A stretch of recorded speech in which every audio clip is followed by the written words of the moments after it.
तेजस्विनामधीतमस्तु मा विद्विषावहे। ओम शांति शांति शांति।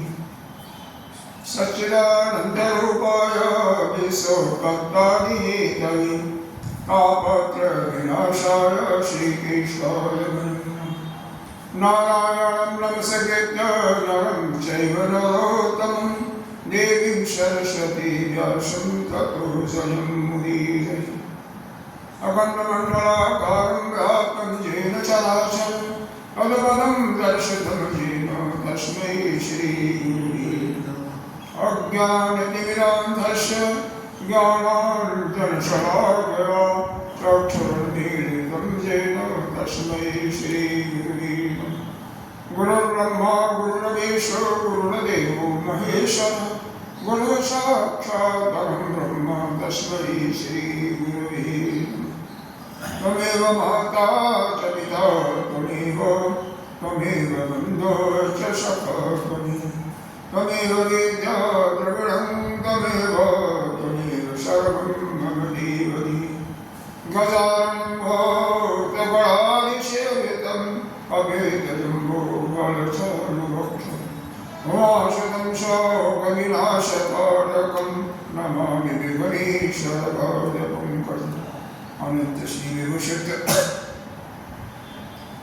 1008 दशनामी पंचायती महानिर्वाणी अखाड़ा के वरिष्ठ श्रोतीय वरिष्ठ महामंडलेश्वर एवं उत्तर प्रदेश समाज के अध्यक्ष श्री सत्यदेव भगवान के चरणों में कोटि कोटि नमन वंदन अर्चन। यहाँ के अधिष्ठाता देव श्री ईश्वर एवं यहाँ पर विराजमान पंडित जी, भक्तजन, मातृशक्ति, शरीर के अंदर विराजमान आत्मसिद्ध परमात्मा को नमन करते हैं। हम सर्वप्रथम गीता जी के 4थे अध्याय का 6ठे श्लोक से 10वें तक पाठ करते हैं।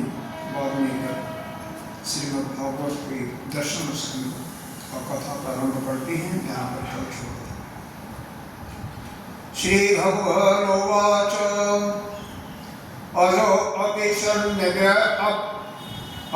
अभिषण्य अव्यात्मा भूतानाम ईश्वरो विषम् प्रकृतिं स्वाम अधिष्ठाय सम्भवामि आत्मया। यदा यदा हि धर्मस्य ग्लानिर्भवति भारत अभ्युत्थानमधर्मस्य तदात्मानं सृजामि। प्रत्राणाय साधूनां विनाशाय च दुष्कृतां धर्म संस्थापनार्थाय सम्भवामि युगे युगे। जन्म कर्म च मे दिव्यम् एवं च वेति तत्त्वतः तत्प्रादेहं पुनर्जन्म नेति मामेति सोऽर्जुन। वीतराग भय क्रोधा मन्मया मामुपाश्रिता बहवो ज्ञानतपसा पूता मद्भावमागताः।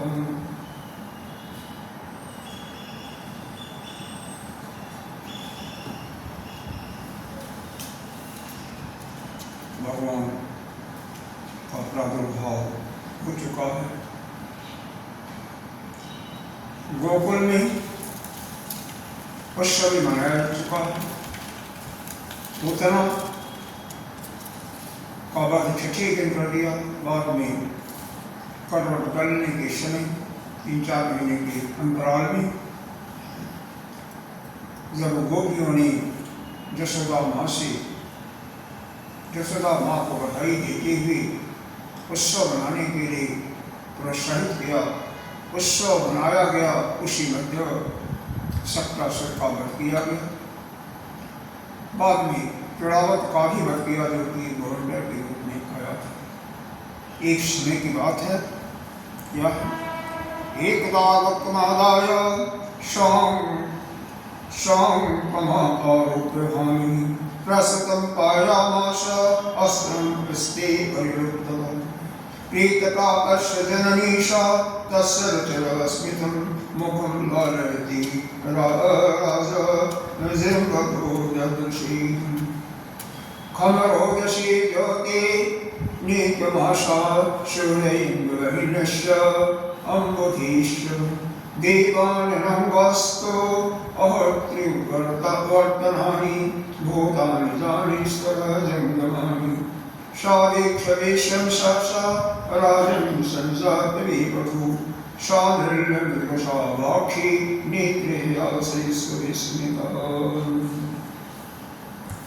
एक समय की बात है, एक दिन की यशोदा जी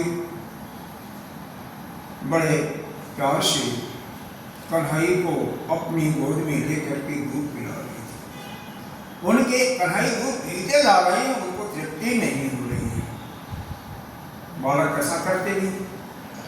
माँ सोचती है कि बालक ज्यादा दूध पी लेगा तो इसको अपच हो जाएगा, अभी छोटा बालक है तो उसको थोड़ा सा आसन से अपनी अलग कर दिया। यद्यपि वहां से आसन से दूध छाया और कन्हई के मुख को चूमने लगी, जिससे दूध न पिए। भगवान सोच रहे हैं, उनके मन में ऐसा भाव आया कि माँ यह सोच रही है कि मैं दूध अकेले पी रहा हूँ, लेकिन मैं अकेले नहीं, मेरे अलावा तो इस ब्रह्मांड के सभी लोग पी रहे हैं। अपना मुंह में सारा ब्रह्मांड उन्होंने प्रकट कर दिया। क्या देखा? क्या देखती हैं? आकाश, अंतरिक्ष, ज्योति मंडल, दिशा, सूर्य, चंद्रमा, अग्नि, वायु, समुद्र, दीप, पर्वत, नदी, वन, समस्त चर अचर प्राणी स्थित है। वहीं पर नंदगांव भी है, भारतवर्ष का एक देश है, वहीं पर नंदगांव भी है, अरे क्या बोलता है गोकुल, और वहीं पर इनका मकान भी सब स्थित है। अपने पुत्र के मुंह में इस प्रकार शाशा यह आश्चर्यजनक देख करके क्योंकि मेरी आंख में पर्दा पड़ गया, क्योंकि भगवान ने जो माया से तुरंत ही उनको बुला भी देते थे, जैसे माँ का वात्सल्य प्रेम और आंखें। देखिए यहाँ पर भगवान ने वात्सल्य लीला का यहाँ पर वर्णन है। कहाँ पर? गोकुल में। बहुत थोड़े समय का है। यहाँ पर गोपियों के साथ क्रीड़ा करना, माखन की चोरी करना और समस्त गोप और गोपियों को लुभाना। जब थोड़ा सा बड़े हो जाते हैं, उपद्रव बढ़ते जाते हैं, क्योंकि कंस एक न एक करके किसी दैत्य को भेजता है और भगवान उसको चकनाचूर कर देते हैं। तो सभी लोग मिल करके कहे कि नहीं, हम यहाँ से एक बहुत ही हरा भरा जगह है, पास में है, नाम है वृंदावन, वहाँ पर चलते हैं। तो वहाँ पर आकर के जब ये बसते हैं तो वहाँ पर भगवान ने माधुर्य लीला गोपियों के साथ रासलीला है। बाद में जब 11-12 साल हो जाते हैं तो मथुरा में अपने मामा को मार करके वहाँ पर कम से कम 18-20 साल वहाँ पर भी समय निकाला, क्योंकि जब कंस मारा जाता है तो बाद में उसकी पत्नी अस्ति और प्राप्ति अपने पिता जरासंध को समाचार देती हैं और वह 23 अक्षौणी सेना ला करके इनसे युद्ध करता है। 17 बार पराजित होता है, 18वें बार भगवान स्वयं युद्ध छोड़ करके चले जाते हैं। ऐसा आगे बढ़ना आएगा। यहाँ पर वीर रक्षा बढ़ा है और बाद में वहाँ से भागने के बाद द्वारका में जाते हैं। वहाँ पर 16 का 108 रानियों से प्राणीग्रहण होता है और वहाँ पर पूरा अपना द्वारकाधीश के रूप में चक्र सुदर्शनधारी के रूप में वहाँ पर प्रकट होते। इस प्रकार से भगवान कृष्ण का 4 स्थान में 4 प्रकार के लीलाओं का वर्णन है। तो यहाँ पर हम क्या देख रहे हैं? वात्सल्य का। वात्सल्य का मतलब एक माँ, एक पिता अपने पुत्र से किस प्रकार का प्रेम करता है, यही वात्सल्य लीला है। शुक्रदेव जी क्या करते हैं? बालक थोड़ा सा बड़े हो जाते हैं, बहुत ज़्यादा नहीं। आप जानते हैं कि अपने रीति अलग अलग परिवार में अलग अलग होती है। किसी का 12वें दिन, किसी का 6ठे दिन क्या कर दिया जाता है? नामकरण संस्कार रखा जाता है। लेकिन भगवान का यहाँ पर कई महीने बीत चुके हैं। उसी समय में शुक्रदेव जी कहते हैं, गर्भापुरोहितो राजन् जदो मानुषो महातपा व्रजं जगामनन्दस्य वसुदेव प्रचोदितः तं दृष्ट्वा परं प्रीत प्रतत्थाय कृताञ्जलि आनर्चाधोक्षधिया प्रणिपातदुरहस्तं सुपरिष्टं कृतातिथ्यं गिरासो निर्जमुनिं नंदेत्वा बलिन्द्रहं ब्रह्मन् मूलस्य परमां। नंद बाबा के पुरोहित जो थे, जिनका नाम था गर्भाचार्य, वह अचानक आ जाते। इनके पुरोहित सांडल्य थे। उनको देख करके बहुत हर्षित होते हैं, उनका आदर सम्मान करते हैं। जब भी कोई भी, और यह तो अतिथि के रूप में है, क्योंकि जो बता करके न आए, कोई दिन और समय न दे, उसी को हम अतिथि कहते हैं। कोई भी आपका कोई रिश्तेदार, कोई परिवार का सदस्य बता करके, समय दे करके आता तो वो अतिथि नहीं। और हमारे वेद शास्त्र में लिखा है, मातृदेवो भव, पितृदेवो भव, आचार्य देवो भव, अतिथि देवो।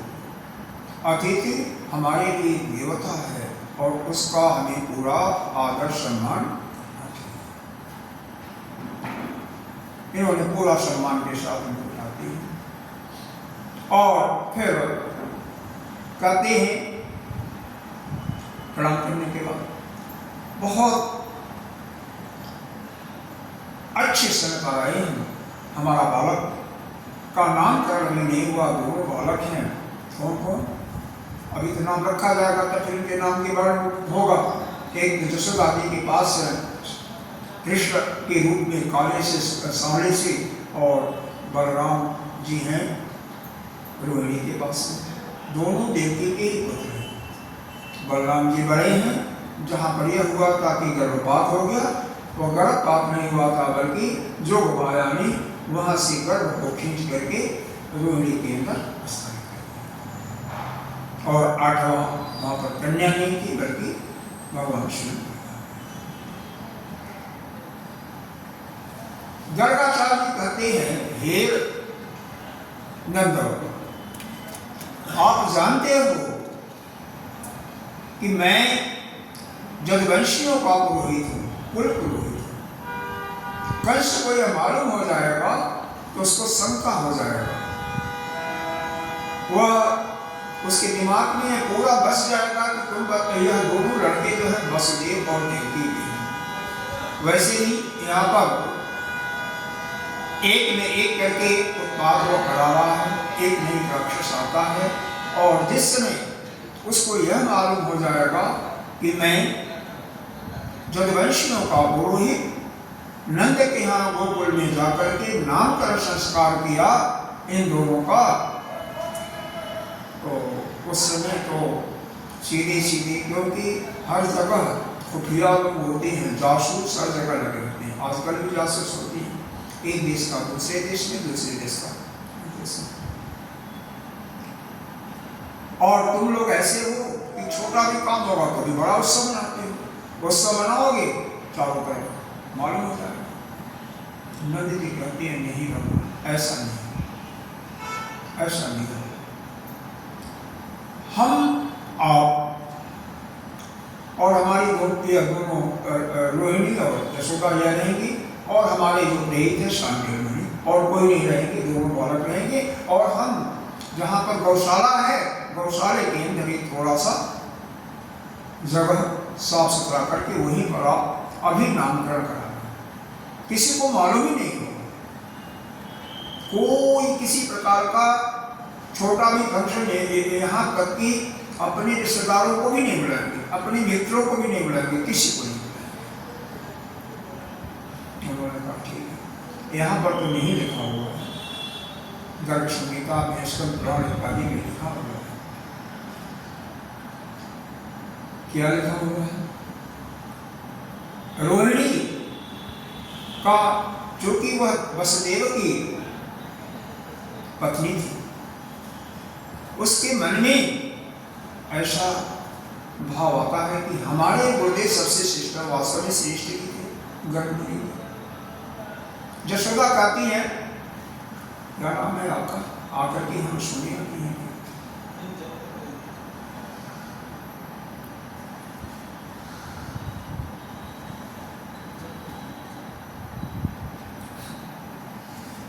देवकी जशोदा कहती है, नहीं, हमारे ठीक है, तुम्हारे पुरोहित जो हैं वो बहुत विद्वान होंगे, लेकिन हमारे पुरोहित जो अपने शांडिल्य ऋषि, शांडिल्य मुनि जी हैं, कम नहीं है, यह भी बहुत बड़े विद्वान है। ये होता कि चलो परीक्षा ले लेते हैं।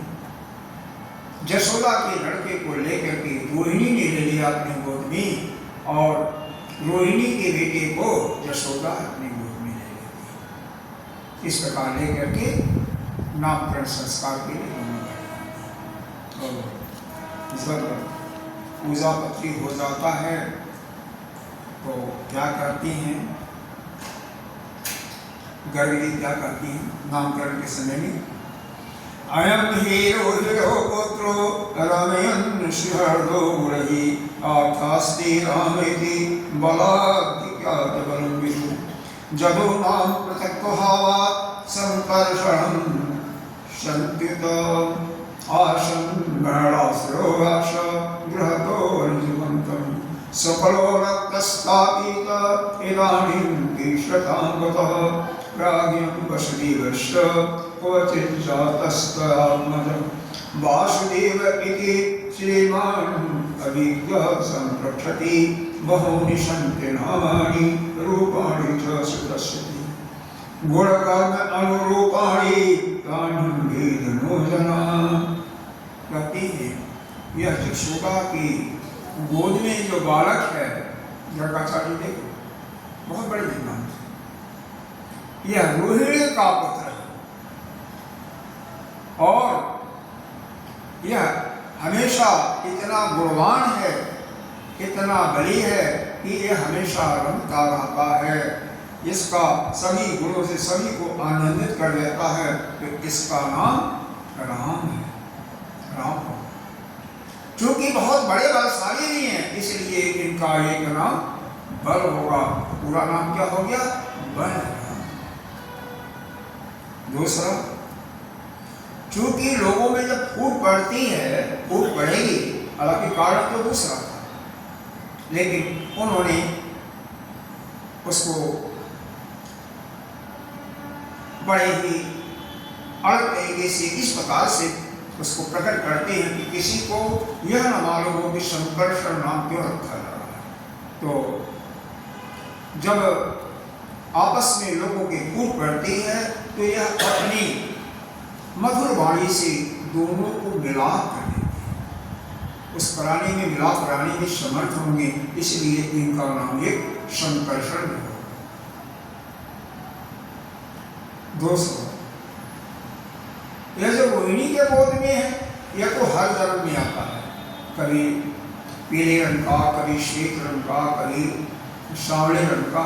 अब इसका नाम क्योंकि सांवला है इसलिए कृष्ण, बल्कि काला हुआ इसलिए इसका नाम कृष्ण है।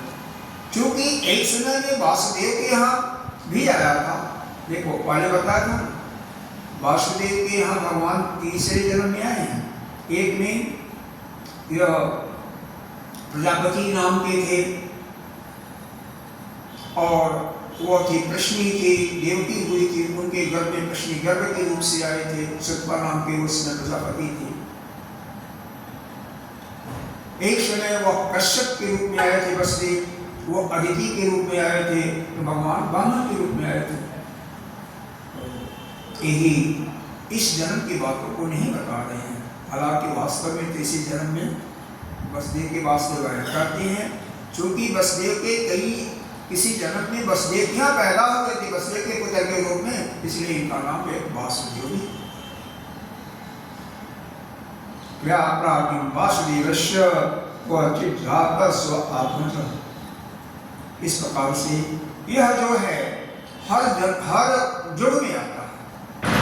भगवान जब जब पीछे आया था गीता जी में, आज ही पढ़ा भी गया है, जब जब दुष्टों का अत्याचार बढ़ता है, संतों का पर अत्याचार दुष्टों का बढ़ जाता है, धर्म का नाश होने लगता है, अधर्म बढ़ जाता है, तब तक भगवान जन्म लेते हैं। तो उसी चीज को यहाँ पर संक्षेप में इन्होंने बता दिया कि इस प्रकार से गर्गाचार्य महाराज दोनों पुत्रों का नामकरण करते हैं।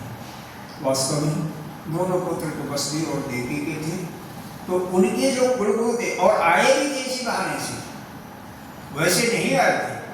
इस संसार में आज भी देखेंगे, आपके पास कोई टेलीफोन भी करता है, कोई बात करता है, तो कोई न कोई उसका उद्देश्य छिपा होता है।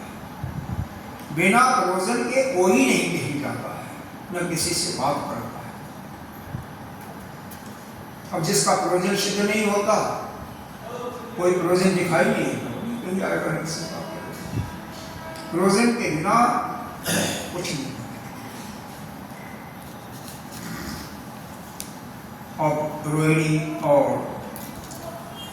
यशोदा भी खुश हो जाती हैं कि गर्गाचार्य महाराज बहुत बड़े विद्वान हैं।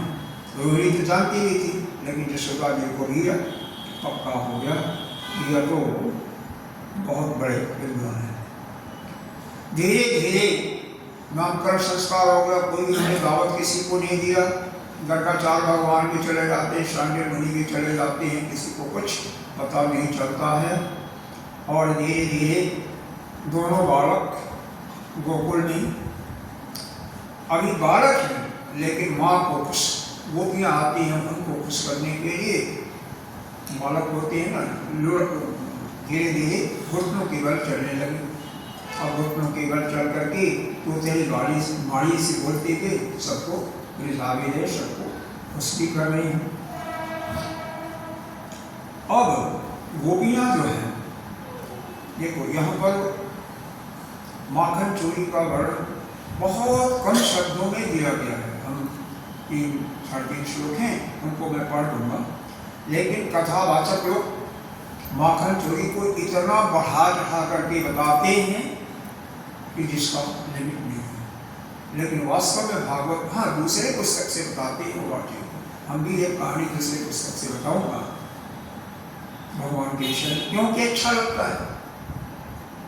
भगवान वास्तव में माखन चुराने नहीं किसी के घर जाते थे। सच्चाई तो यह है कि वो गोपियां स्वतः मन से भगवान को बुलाती थी, क्योंकि जितने भी गोप और गोपियां थी साधारण नहीं थे। अरे 10-10 हजार वर्ष तक, कई युगों तक वह तपस्या करके तो वह गोपी के रूप में इसलिए आए थे कि भगवान से मिलन होगा और भगवान को मुक्त कर देंगे। आप स्वतः सोचो,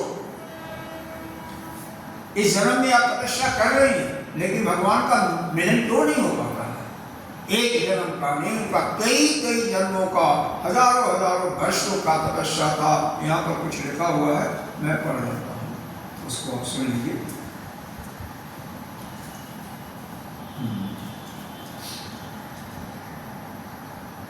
अच्छा, पहले तो उनके खेल के बारे में ही बता देते हैं। ये दोनों बालक, सारे बालक चंचल होते हैं, छोटे छोटे बालक जो हैं चंचल स्वभाव के होते हैं। एक बार हंसते हंसते क्या करते हैं, कहीं हरिण को, कहीं गाय को, कहीं बछड़ों के सींग पकड़ करके दौड़ जाते हैं। और वह आग से खेलने के लिए भी कई बार कूद पड़ते थे, कहीं धधकती हुई आग से कूद पड़ते, कभी दांत से काटने वाले कुत्तों के पास पहुंच जाते, कभी आंख बचा करके तलवार उठा लेते। मतलब पूरा शरीर को मुक्त कर रहे हैं। एक दिन क्या हुआ, यह कढ़ाई अपने घर में माखन चुरा दी। इन्होंने पहली चोरी शुरू किया अपने माखन, अपने घर में। अब वहां पर शीशा लगा हुआ था, वहां पर देखा उन्हीं का प्रतिबिंब दिखाई दे रहा है। डर जाती है। अरे शेर भी अपने प्रतिबिंब से डर जाता है। हम यह कर गए तो क्या, हम लोग भी साथ कर लेंगे। उससे कहते हैं, अरे भैया मेरी मैया से मत कहना, तू भी अपना ले ले, तू भी अपना बराबर का ऐसा ले, तू भी खा ले भैया, खा ले। यशोदा माता अपने बालक की कोदली वचन को सुन करके हंस रहे, पीछे से चेक करके इसका कि है कोई नहीं, अपने बिंब को ही, अपने प्रतिबिंब को देख करके खुद तो खा रहा है और खाने के लिए बना ही हुआ। हजार कहा कि जितना मर्जी खाओ, कमी थोड़ी थी कोई, और अपने प्रतिबिंब को कह रहा है। बहुत आश्चर्य होता है, वह घर के अंदर आ जाती है। जब माता को यह भगवान देखते हैं, तुरंत अपनी बात बदल देते हैं। भैया यह कौन है? यह माखन चुराने के लिए लालच में, माखन चुराने के लालच में यह आया था।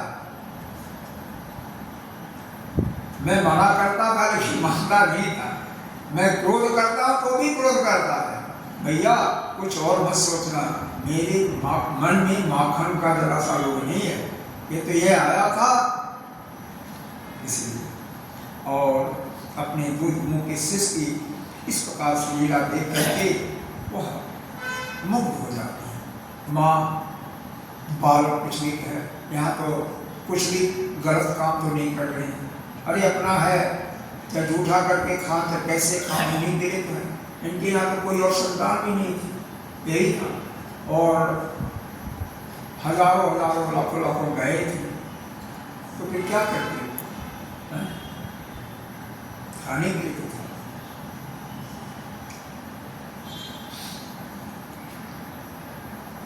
एक पुनः समय की बात लिखा हुआ है कि यही श्याम सुंदरी का नाम एक श्याम सुंदरी है। श्याम तो है इसलिए श्याम हो गया, लेकिन इनके मूर्त को देखो, यहाँ पर कोई फोटो इतना अच्छा है नहीं। सुंदरता इतनी है, इतने सुंदर लगते हैं। वृंदावन में चलेगा, भगवान की मूर्त कितनी सुंदर लगती है कि उसको देख करके कोई भी हो मोहित हो जाएगा। इसी पर एक दृष्टांत देता हूं। वृंदावन की बात है, रामानुजाचार्य का नाम शायद आप लोगों ने सुना हो, नहीं सुना होगा, कोई बात नहीं। हमारे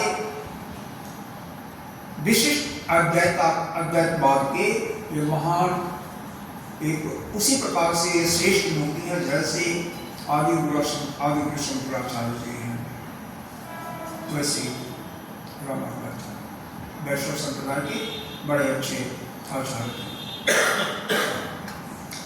एक समय यह मंदिर जा रहे थे, देख रहे थे एक सेठ, थोड़ा सा धूप था, छाता लेकर के जा रहा था।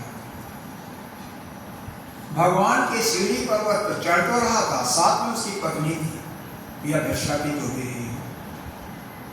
वह पीठ भगवान की तरफ किया हुआ था और उसका नेत्र चेहरा पत्नी के हाथ में था। बहुत ही वहां पर कहा ठीक है, कुछ बोला नहीं उसको। सुनो भाई सुनो, तुम यहाँ से फारिग हो जाना ना, तो मेरे पास आ जाना, खड़ा मेरे पास आ जाना। और चूंकि इतने बड़े आचार्य थे, उनकी बात तो मानना था, डर के कारण कैसे भी उनके पास रहता। के पास गया तो आचार्य ने कहा चलो हाथ पकड़ लिया, चलो तुम्हें एक चीज दिखाती हूँ। हाथ पकड़ करके लिया और भगवान के पास जो मंदिर में आए, एक ताजा गाल पर मारा, बहुत शक्ति के साथ। वहीं पर उसको ज्ञान हो जाता है और भगवान की अस्पष्ट मूर्ति दिखाई देने लगी उसको। वह भगवान का सुंदरता देख करके वह वहां से हटने को जाने को तैयार नहीं है।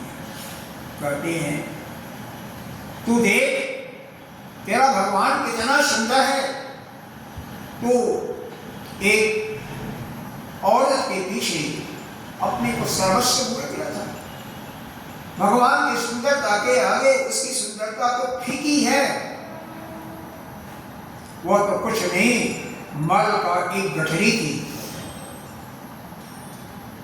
भगवान की सुंदरता को उसी समय उसकी चक्षु प्रज्ञा चक्षु खुल जाती है, उसका भी कल्याण हो जाता है। कभी कभी संतों का क्रोध आना भी जीव के लिए हर्ष की बात होती है, जीव का कल्याण करती है।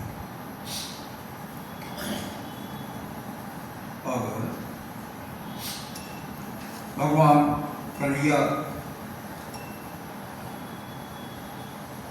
कहते हैं क्या, केशव पाशि करोषि किं पितः इति सत्यैव मातुर्वच शासनकं नवनीत चारुवेदो विशभ्यतामृत। कन्हैया, माता कह रही है श्याम सुंदर को, माता के बाहर जाने पर माखन चोरी करी रहती घर में। तो कन्हैया कन्हैया अरे मेरे बाप क्या कर रहा है। माता की बात सुनते हैं भगवान, डर जाते हैं और माखन चोरी से देह से अलग हो जाते हैं। थोड़ी देर करके यशोदा से बोलते हैं, मैया जी मैया, यह जो तुमने मेरे कंकड़ में हाथ में कंकड़ जो पहना रखा है, यह मेरे हाथ को जला रहा था।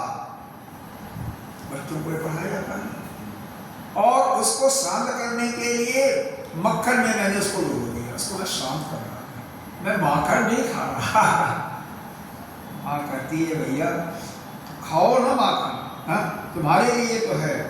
उनकी तो तेरी बाणी को सुन करके मुक्त हो जाती हैं, लाला को गोद में उठा लेती हैं, प्यार से छूने लगती हैं।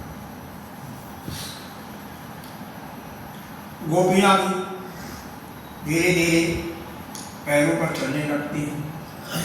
जब दोनों बालक पैरों पर चलने लगते हैं, दूसरे जगह लिखा हुआ है, यहाँ पर नहीं लिखा हुआ है, वहाँ पर तो लिखा हुआ है कुफलम कुफलम कहते एक इन्होंने चोर मंडली बना लेते हैं, ऐसा संत लोग सुनाते होंगे, लेकिन यहाँ पर ऐसा कोई वर्णन नहीं है।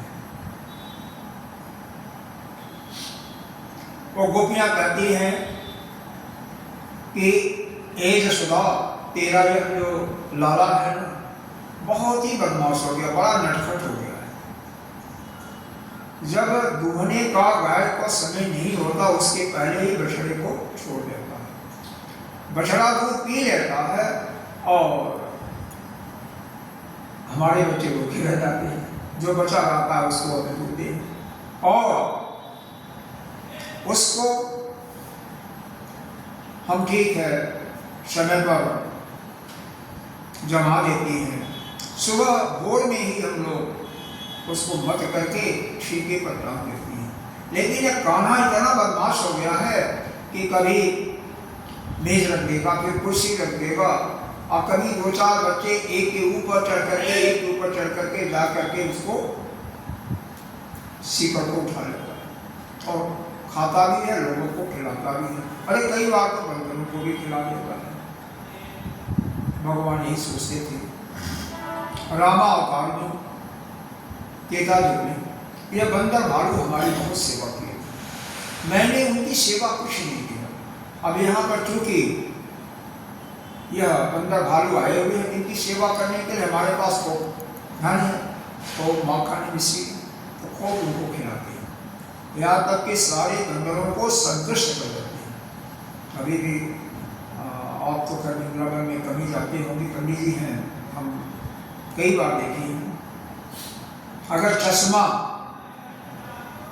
ऐसे जरा सा भी हो गया ना, बंदर आएगा और चश्मा ले करके तोड़ेगा नहीं, ले करके ऊपर चढ़ेगा।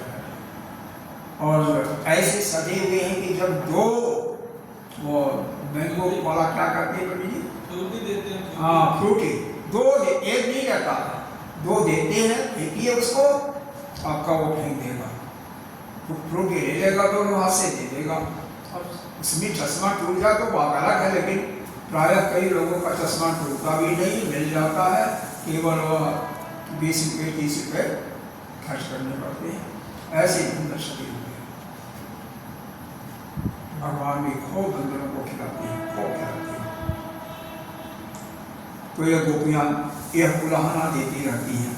क्या है श्लोक में, वश्यान वंचन पदे क्वचित समय क्रोध संजातः अस्तेयं स्वादवस्य वक्त्यथ दलिपयः कल्पिते अस्तेयजोहि मर्कान् भोक्षन् विभजति सचे नाति भाण्डं भिन्नति द्रव्यालाभेषुभकुपितो यातु पुष्यतुः अस्तागायोर्चतिरिं कीर्तिपोलो कोलपूकलादये क्षेत्रं हंत्रि निहतं वैणं शिक्यमानेश।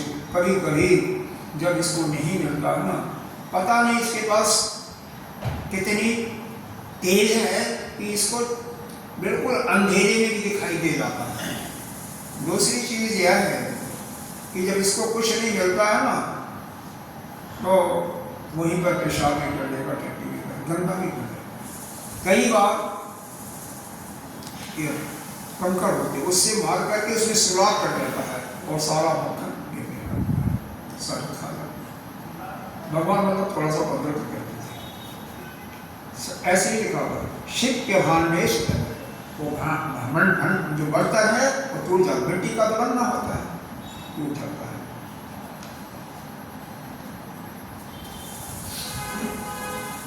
लेकिन भगवान वास्तव में जो गोपी मन से भगवान को पुकारती थी कि सवेरे भगवान आकर के मेरा माखन खाए, उसी के घर जाते थे। और वह गोपी सुबह अपना घर सब बिल्कुल साफ सुथरा करके मक्खन को सब व्यवस्थित करके निकाल करके रख देती थी। क्यों? यह गोपियां कितनी भगवान की भक्त थी, इसके लिए यहाँ पर कुछ वर्णन किया गया है। यह साधन शिव के गोपियां थी, साधन संपन्न थे। भगवान के नित्य सिद्धा चिदानंदमय गोपियों के बहुत सी ऐसी गोपियां थीं जो महान साधना के फलस्वरूप भगवान के मुक्ति जन वांछित सेवा करने के लिए गोपियों के मुक्त नहीं हो पाई पिछले जन्म में, लेकिन बहुत ज्यादा तपस्या किया था। तो यहाँ गोपी बन करके कई देव कन्याएं थी, कुछ श्रुतियां थी, कुछ तपस्वी ऋषि थे, कुछ अन्य भक्तजन थे। इस प्रकार से वह इस रूप में कोई गोप बन करके, कोई गोपी बन करके भगवान के प्रेम को लूटने के लिए या भगवान के प्रेम को पाने के लिए वह गोकुल में है। आपने सुना होगा कि भगवान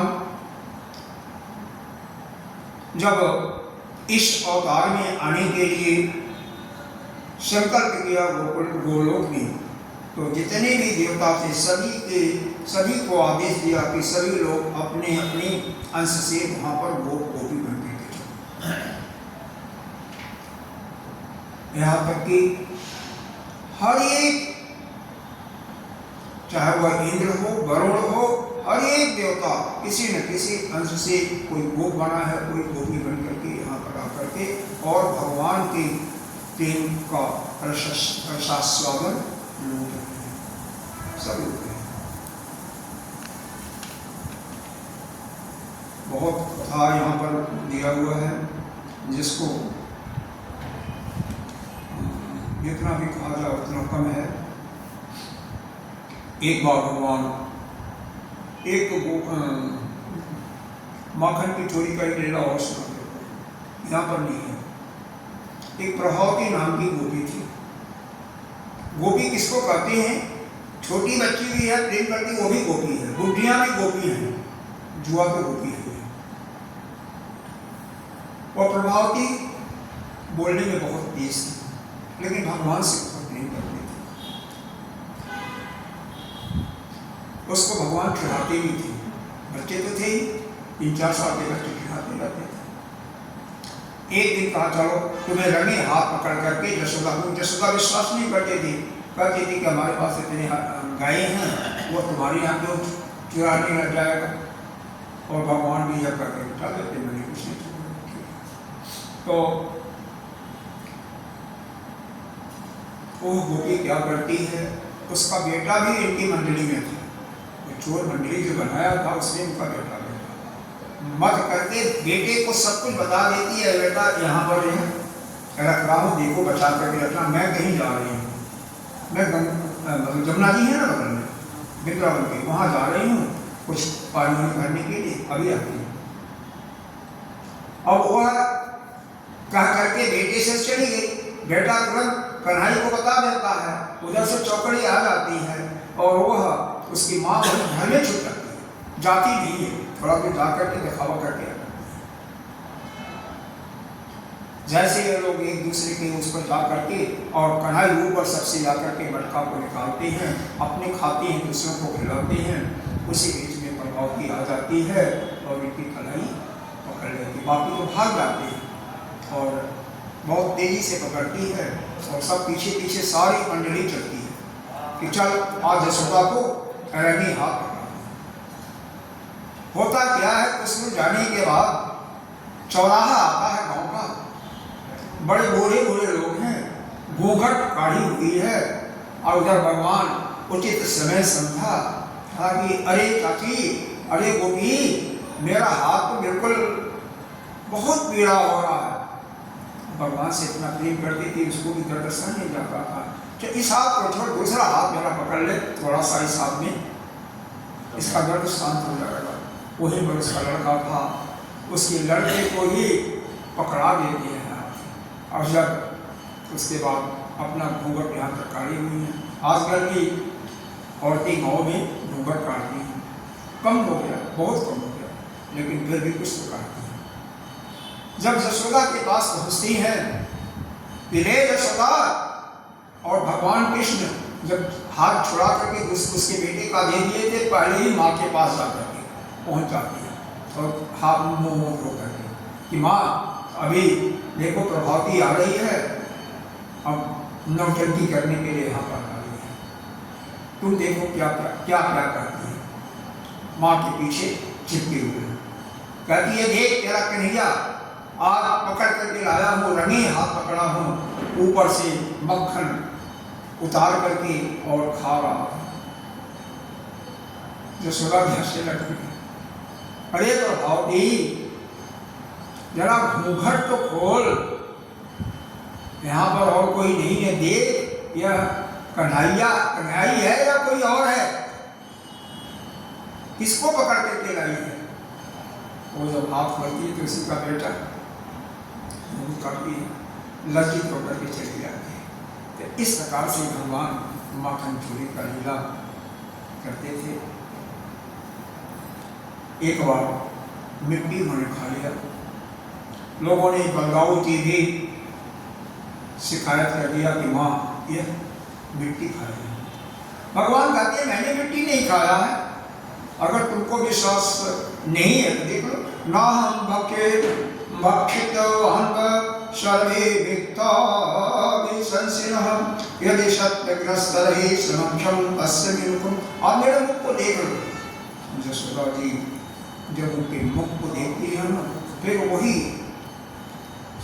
संपूर्ण ब्रह्मांड दिखाई देता है, उसी में सूर्य चंद्र अग्नि तेज सब कुछ दिखाई देता है। देख करके पुनः आश्चर्यचकित हो जाते हैं। तुरंत ही भगवान कहते हैं कि मेरे माँ का मैया का वात्सल्य प्रेम न कहीं चला रहा।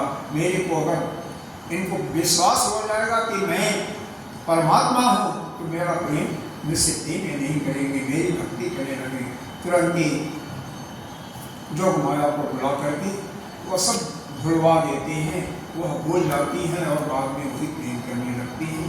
इस प्रकार की बाल अवस्था में कथा करते हुए भगवान इनको प्रसन्न कर रहे हैं। कह रहे हैं कि राजा कृष्ण पूछते हैं कि हे सुखदेव महाराज, यह कौन सा ऐसा तपस्या किए थे वसुदेव और देवकी जो कि इनको भगवान का ऐसा प्रेम मिला। सुखदेव जी कहते हैं द्रोण वसु नाम धर्या सौभाग्य।